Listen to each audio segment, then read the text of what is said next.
Hey YouTube, Dawson Rider here. Welcome to my review for BoonBoomger episode 31. I had to stop myself there. I almost said Kamen Rider Gav. So this week was a little bit of return to form, kind of back to filler. You know, that's probably the only negative, was it did suck to have a little bit of that momentum taken out by going back to a classic BoonBoomger episode with that kind of filler plot taking the forefront. And it was kind of just run-of-the-mill filler for the most part. There was some fun stuff in it, but that was a little disappointing. It's not an overly huge negative because obviously next week it looks like we're going right back to story because we have the TokyUser crossover and it looks like it's going to tie into Genba's plot. I will be curious to see how this plays out in the long run. Like, I don't mind this. Like, I don't mind that we had a filler episode, just in the sense that I've said previously, I'm fine with having those type of episodes like we had in Lap 1 and 2, so long as it's a little better paced, because I felt that it felt very fillery for all of Lap 2. And this week's episode did have a huge positive in the sense that within the filler plot, you did have some Genba stuff going on in the background, with him fighting Mad Rex, and then him setting Genba up to try to quote-unquote assassinate and disgrace, and it obviously didn't work out. And that was also something I talked about in the past. I don't mind the filler also, is if you keep the plot going in the background a little bit, as that can make it feel like it's more cohesive than when you outright forget about a plot line. Like, there's been several series like Zyuohger and Lupad are some of the worst offenders, in my opinion, of having the plot just completely forgotten about during a stretch of filler. And even if those episodes were enjoyable, it had this lack of cohesion to the overall narrative. So I did appreciate that there actually was developments on the main story in the background of this. And so long as they have a nice balance to keep me engaged, I'm totally fine with just having a fun, light BoonBoomger episode. Because this was like an overall pleasant-ish episode to watch. It wasn't terrible. It was just a little disappointing to lose that momentum. I will be interested to see, like, if the Genba arc wraps up next week or whenever it wraps up, like, just how the pacing feels, because it does feel a bit weird if, let's say, next episode or the episode after that, it's like a two-parter wrapping up this little mini arc or something like that we would have this stretch of pretty serialized stories for BoonBoomger standards, and then just in the middle you have a random ramen filler.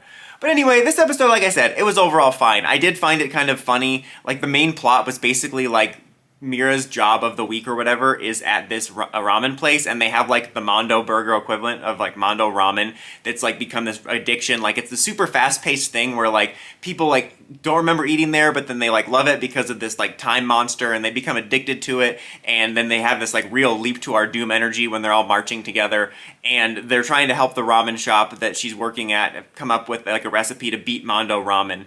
And the funniest thing about that to me was like when they find out that the shop is in trouble, like when the others visit Mira at work, they immediately mobilize, and I just find it funny that they were mobilizing like it was a serious Sentai mission, but it was to save this ramen shop.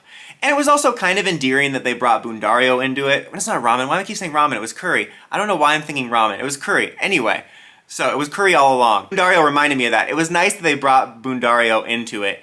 With his love of curry, because it gave a little bit of backstory. Obviously, we know Boondario loves curry. It's a big part of like his character, like quirks, and especially the inspector's affection for him. But it was nice. You have that little flashback showing how he discovered it, and they're like, of course, we have curry all over the universe, and like how he developed an affection for Earth curry. And it's not like a necessary backstory to the overall plot, but it's a nice little character beat that like grounds things a little bit. And I also like that it makes the characters feel more involved, and instead of it being like a filler episode that's just about this nobody character we're never going to see again, it makes it feel like the cast is more integrated, and I appreciated that little beat to it. So just real quick, lastly, on a very superficial note, the final fight having that sunset setting was really cool. I'm sure we've had that before, maybe even in BoonBoomger, but I feel it doesn't happen very often, and in general the mecha fights always look pretty good in this series, but it definitely gave it a unique and kind of beautiful setting, which I really liked, because it reminded me also of how much I loved the night fights in Kara Major because of the way that worked with the shiny robots and stuff, and